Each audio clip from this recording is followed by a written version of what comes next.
Sa bagong offer na dumating kay Ron, nalintang na naman ang isip niya. Para bang nasa isang game show siya na nakikipagsapalaran.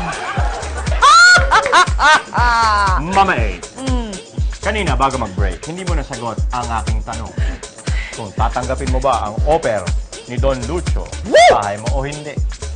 Ngayon, kailangan mo na magbigay ng final answer. Final answer. Dalawa lang naman ang pwede mong pagpilian. OA o hindi.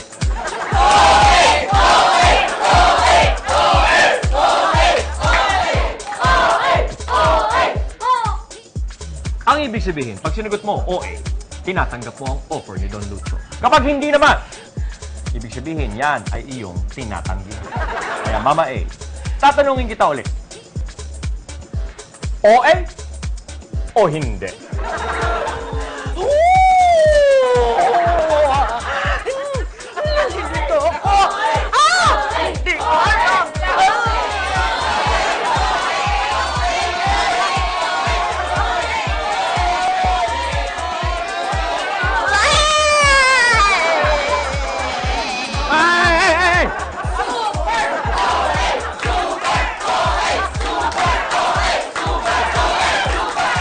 Mga kapuso, magbabalik ang...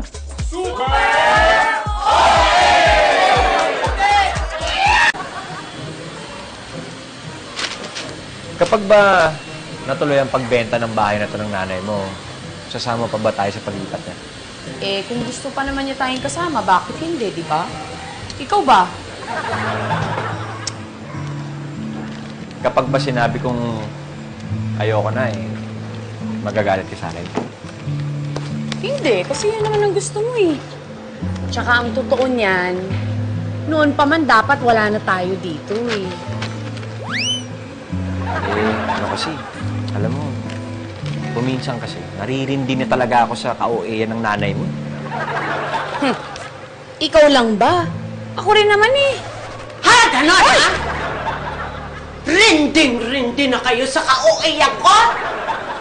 Ako ba, OA? Di sige! Maghiwa-hiwalay na tayo.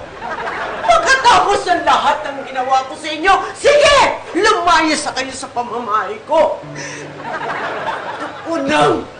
Gusto ko nang magpakamay.